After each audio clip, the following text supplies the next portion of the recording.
Hey people, it is Tuesday, which means it's my time to come and teach you something. And so today's lesson are what I call the 3 C's of prosperity. And so this idea came to me because I recently just saw a post of someone that I admire and respect, and she was talking about the 3 C's of something else, as well as I've heard other coaches have their 3 A's, their 3 P's, their 3 B's, blah, blah, blah, whatever. And so I quickly realized that while I enjoyed her 3 C's, those are not the 3 C's that I have lived by, nor are they the 3 C's that I actually teach my clients. And so I thought, well, I'll just do a Teachable Tuesday and share my 3 C's of prosperity.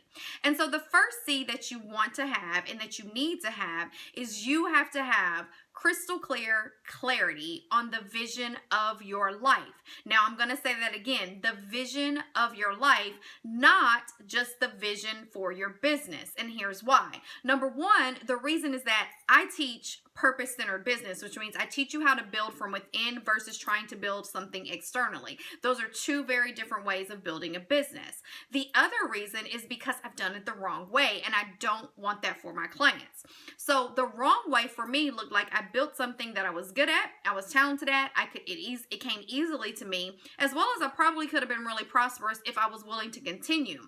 The reason why I wasn't is because I built something that required all my time, all my energy, as well as the most important thing, it required my physical presence, right?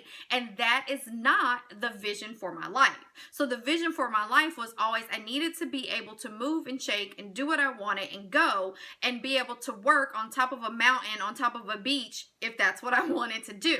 And so I had built something that was totally out of alignment because I did not honor my actual vision of my life. Okay, so the first C is clarity. And so the second C then is what I actually taught about last week, which is, you need to build the container to receive prosperity, right? And so the container is composed of your strategy, your systems, as well as your workflows, as well as your processes, okay? So you have got to get those things in place in order to receive. Because remember, prosperity, wealth, however you want to label it, is simply energy. And you have to direct it into a place to go.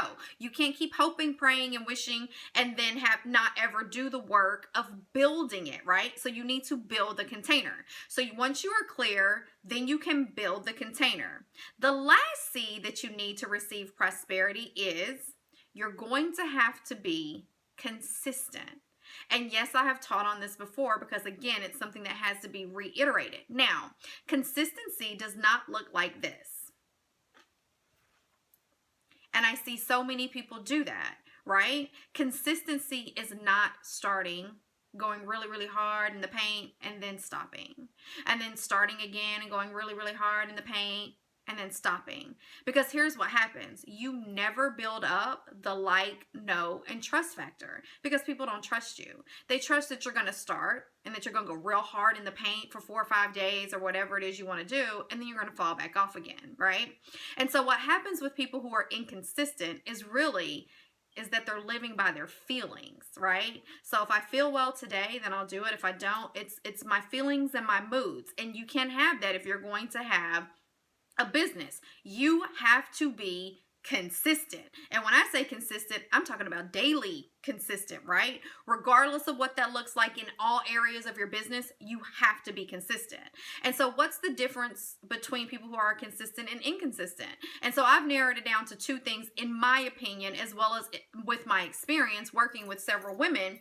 And that is, there are those who are what I call proactive and then reactive, right? And so my proactive women, which is what I also teach them and try to guide them towards, they are preparing all the time. And here's why I teach them to prepare. Because as a woman, as well as a mother, life happens, right? Like, my business isn't the only thing that receives my energy and attention. I have a child, I'm running a business, I'm volunteering, I'm doing all the things. I have to grocery shop, I have grandparents that I'm helping with, I'm helping my parents, right? And so that's not my only thing. So what I do is I prepare really, really well for the unexpected, so that when the unexpected does come, because here's the thing, it's coming, it doesn't rock me to my core, right? Like, everything is still smooth sailing. That's the difference also between having a business and when you've just created a job for yourself. Okay, that's a whole nother lesson. But again, those reactive people are waiting till something happens and then they react, right? They don't even respond, because a response is something different than a reaction. A response means I got this information, I have time, right? I take the time to take a breath and pause, and then I can respond. Most reactive people are just reactive. It happens and then I react. It happens and then I react, which means you are always waiting on something external for you to do the next step. And so that's it. Those are the 3 C's of prosperity. If you want to be prosperous, you're going to have to get really clear, which is clarity. You are going to have to build the container to receive it, as well as you are going to have to make a commitment. It's a commitment to being consistent regardless of your feelings. So again, that's it. If you need me, you can drop some comments below. I try to respond to all of them, as well as free to DM me. I'm glad to answer any of your questions. Also, I've put a link up above to join my free Facebook group, Purposeful and Prosperous Women. And thanks for tuning in, and I will see you next week. Thanks. Bye.